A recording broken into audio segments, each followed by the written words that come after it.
नमस्कार दर्शक बंधु आपण समस्त को मो चैनल को पुणी थे स्वागत करुच्ची। एही पितृपक्ष जहाँकि समस्त घर पालन करा जाए पितृ उद्देश्य श्राद्ध एवं तर्पण करा जाय थाए। एही पितृपक्ष रे आपण करिथिबा भोजन आपण पितृ उद्देश्य देइथिबा पिंडदान जदि कुआ आसिकी खाइ दिए तेबे आपणकर श्राद्ध सफल होइछि बोली जानिबे। आपणकर पूजा आपणकर श्राद्ध तर्पण को पितृलोक ग्रहण करिसंती बोली जानि नेबे। आगे हाँ दर्शक बंधु किंतु वर्तमान तो कुआ आउ देखिबा को ही मिलु नाही। किंतु जेउ व्यक्ति मानकर अंचल रे कुआ आसी करी पितृपक्षर श्राद्ध एवं तर्पण को ग्रहण करिथाए से बहुत भाग्यशाली बोली जानि थांती। दर्शक बंधु एही पितृपक्ष रे कुआ माने आमको 14टी शुभ संकेत देई थांती।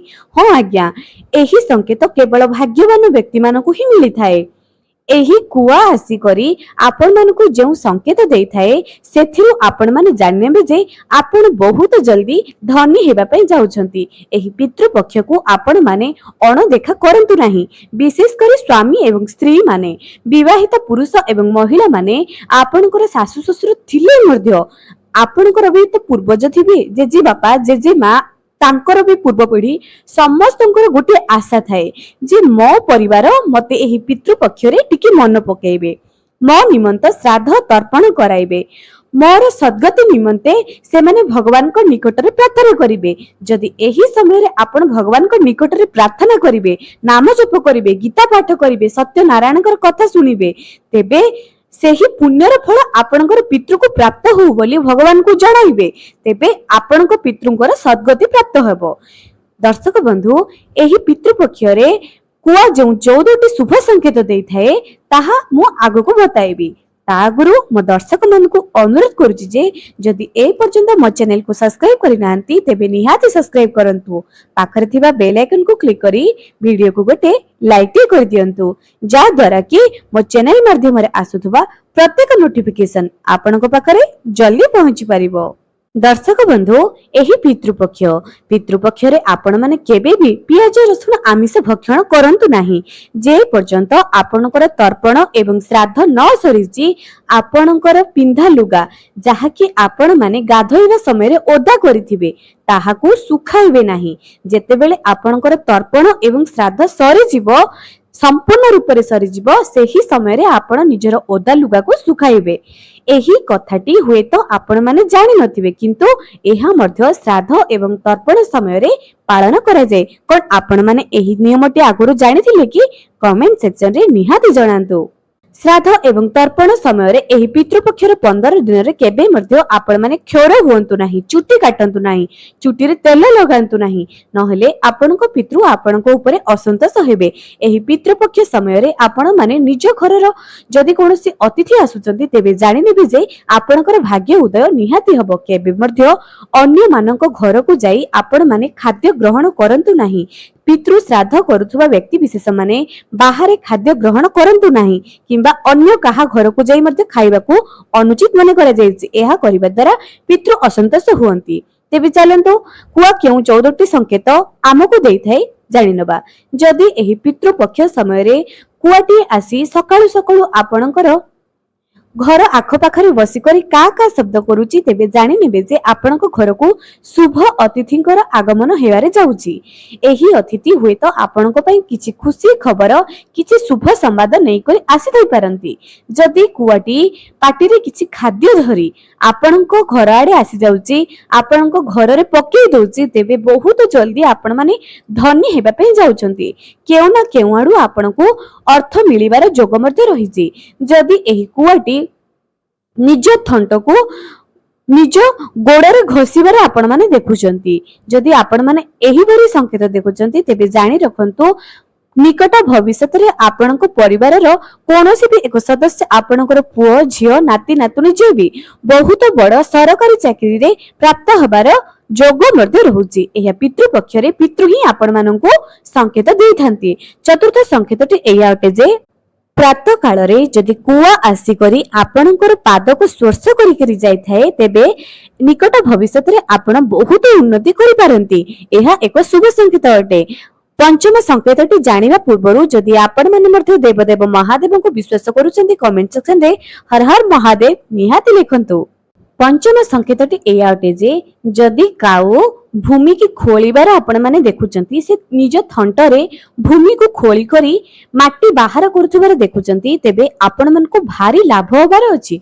बहुत बड़ लाभ केउ ना केउ उपाय आपण को तो लाभ तो निश्चय हबो। से निज व्यवसाय रे हो चाकरी क्षेत्र रे हो किंबा अन्य कोनोसी क्षेत्र रे हो आपण को तो बहुत बड़ उन्नति एवं लाभ हेबार संकेत मिलुची। षष्ठ संकेतटी एया अटे जे आपण यात्रा करुथुबा समय रे गछ उपरे जदि गोटी कुआ बसी डाळ उपरे बसी थाए तेबे एहा शुभ संकेत अटे। आपणकर यात्रा शुभ हेबार संकेत कुआटी देई थाए। सप्तम संकेतटी एया अटे जे सकाळ समय रे आपणकर आख पाखरे कुआटी बुलिबार जदि देखा जाए तेबे एहा आपणकर प्रतिष्ठार संकेत अटे। आपण समाज रे एक प्रतिष्ठित व्यक्ति भाबरे सुपरिचित निश्चय हेबे। किंतु जदि कुआटी आसी करी संध्या समय रे आपणक घर पाखरे बसी जाए एहा अशुभ संकेत अटे। किंबा कुआ जदि आपणकर मुंड उपरे बसी जाए बहुत बड़ विपत्ति एवं बहुत बड़ सम्मान हानि रे जोग मध्ये अटे। अष्टम संकेतटी एया अटे जे जदि कुआटी पार्टी कोनोसी बिस्केट कोनोसी खाद्य रे टुकुड़ा धरी आपणक घर पाखकु आसी जाउची एवं आपणक घर आख पाखरे बुली करी ताहाकु खाउची तेबे एहा तो एक धन लाभर संकेत अटे। आपणकर अटकी जाइथिबा धन निहाती प्राप्त हबो। नवम संकेतटी एया अटे जे जदि आपण यात्रा करूचंती आपणकर डाहाण पटे काउटी उडी करी गला पुणी उडी करी सेही डाहाण पटे ही आसी जाउची तेबे आपणकर कोनोसी एक कठिन कार्य जहा कि आपणकु लागुथुला जे पूर्ण होई परिबो नाही ताहा एक आश्चर्यजनक भावरे पूर्ण होई जिवो। नवम संकेतटी एया अटे जे दीपहर समय रे जदि कुआ राबिबार शुभा जे कुआ राब करिबार शुभा जे तो एहा एक सुंदर स्त्री प्राप्त करिबार जोग मध्ये थाए। जदि विवाह कार्य आपणकर अटकी जाउची आपणक परिवारर कोनोसी सदस्य विवाह करि पारु नाहंती तेबे तांको एक सुंदर कन्या प्राप्त निहाती हेबो। दशम संकेतटी एया अटे जे जदि गोटी स्त्री मुंडरे पानी धरी पानीर भार धरी जाउची किंबा काखरे पानीर भार धरी जाउची कुआ आसी करी जदि सेही पानी को पी दे गला तेबे जानंतु एही संकेतटी सेही स्त्री पई बहुत शुभ संकेत अटे। निकट भविष्यत रे तार उज्जवल र सूचना देई थाए। एकादश संकेतटी एया अटे जे दर्शक बंधु जदि बैशाख मासरे गोटे हरा भरा गछरे कुआ निजर बसा बांधी थाए तेबे एहा एक बड़ वर्षार संकेत देई थाए। द्वादश संकेतटी एया अटे जे कुआ जदि कोनोसी खाद्यर टुकुड़ा आनी आपणको घर पाखरे छाड़ी दे जाउची एवं बहुत सारा कुआ आसिकी ताकू खाउचंती तेबे आपणकर वंश वृद्धिर मध्ये संकेत देई थाए।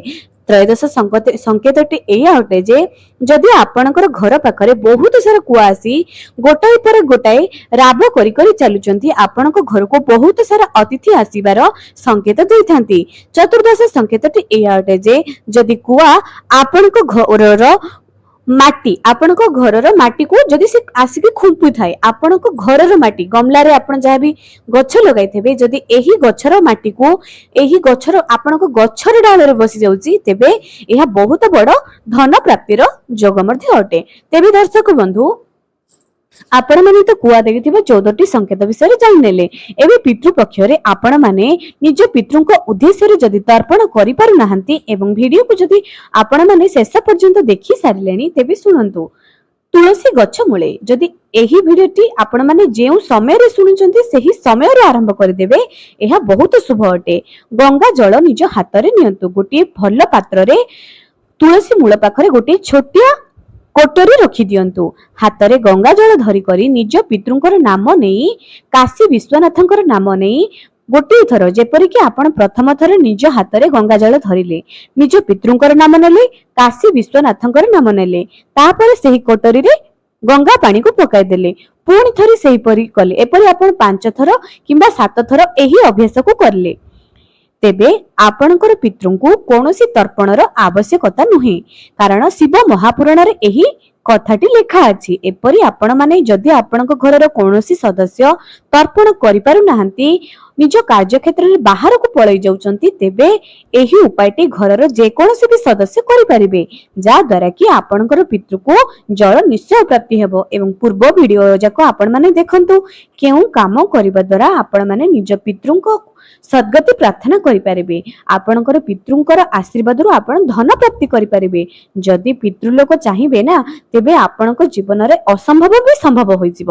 ତେଣୁ ଏହି ଉପାୟଟି ଆପଣମାନେ ନିହାତି କରନ୍ତୁ। ତେବେ ଦର୍ଶକ ବନ୍ଧୁ, ଆଜି ପାଇଁ ରହିଲି, ପୁଣି ଦେଖାଇବ ଆଗାମୀ ଏକ ସୁନ୍ଦର ଭିଡିଓରେ।